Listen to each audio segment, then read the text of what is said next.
தெலங்கானா மாநிலம் ஹைதராபாத்தில் நடிகர் அல்லு அர்ஜுன் வீட்டின் முன்பு வன்முறையில் ஈடுபட்ட உஸ்மானியா பல்கலைக்கழக மாணவர் சங்கங்களைச் சேர்ந்த 8 பேர் கைது செய்யப்பட்டிருக்கின்றனர். நடந்தது என்ன?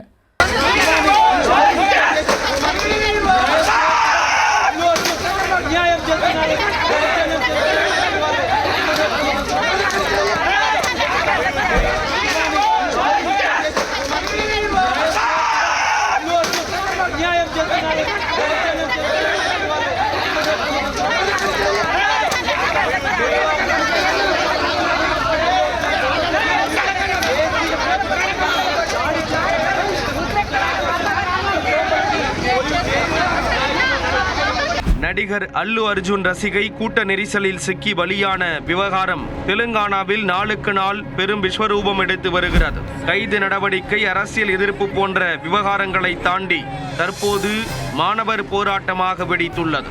உஸ்மானியா பல்கலைக்கழக மாணவர் அமைப்பினர் நடத்திய போராட்டத்தின் பின்னணி என்ன?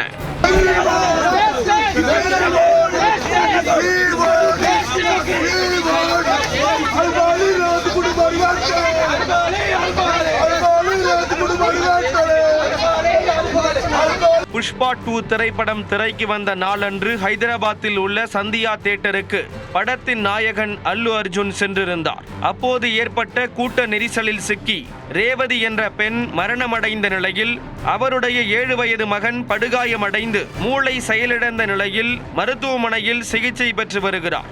இந்த விவகாரம் பெரும் விஸ்வரூபம் எடுத்த நிலையில் போலீசார் அல்லு அர்ஜுன் மீது குற்றம் சாட்டியிருந்தனர்.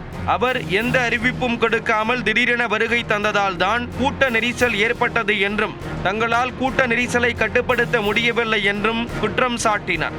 இதையடுத்து அல்லு அர்ஜுன் திடீரென கைது செய்யப்பட்டு பின் ஜாமீனில் விடுவிக்கப்பட்டார். இந்த நிலையில் தெலுங்கானா சட்டமன்றத்தில் இதுகுறித்து பேசிய அம்மாநில முதல்வர் ரேவந்த் ரெட்டி கூட்ட நெரிசலுக்கு அல்லு அர்ஜுன் தான் காரணம் என குற்றம் சாட்டும் வகையில் பேசியிருந்தார்.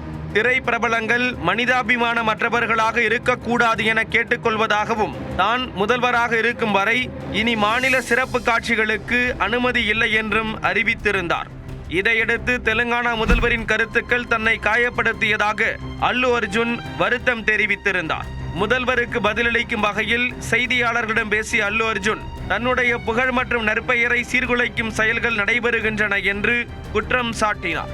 இந்நிலையில் ஞாயிற்றுக்கிழமை அல்லு அர்ஜுன் வீட்டின் முன் குவிந்த உஸ்மானியா பல்கலைக்கழக கூட்டு போராட்ட குழுவினர் திடீரென்று அங்கிருந்த பூந்தொட்டிகளை தூக்கி போட்டு உடைத்தும் அல்லு அர்ஜுன் வீட்டின் மீது கற்களை வீசியும் தாக்குதல் நடத்தினர்.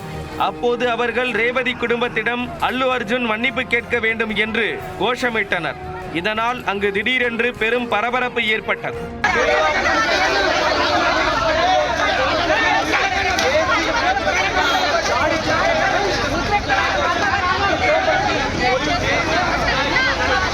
தகவல் அறிந்து விரைந்த போலீசார் போராட்டத்தில் ஈடுபட்ட மாணவர் சங்கங்களைச் சேர்ந்த 8 பேரை கைது செய்து ஹூப்ளி ஹில்ஸ் காவல் நிலையத்திற்கு அழைத்து சென்றனர். இதனால் அந்த பகுதியில் பெரும் பரபரப்பு நிலவியது. இந்த நிலையில் தனது ரசிகர்களுக்கு வேண்டுகோள் விடுத்த நடிகர் அல்லு அர்ஜுன் தனது எக்ஸ் பக்கத்தில் பதிவு ஒன்றை வெளியிட்டுள்ளார். அதில் சமூக ஊடகங்களிலும் பொது வெளியிலும் உங்களுடைய உணர்வுகளை பொறுப்புடன் வெளிப்படுத்துங்கள் என்றும் தகாத வார்த்தைகளை பயன்படுத்த வேண்டாம் என்றும் கேட்டுக்கொண்டுள்ளார். மேலும் போலியான ஐடிக்கள் மூலம் தனது ரசிகர் என்ற போர்வையில் தவறான பதிவுகளை வெளியிடுவோர் மீது கடும் நடவடிக்கை எடுக்கப்படும் என்றும் எச்சரித்துள்ளார்.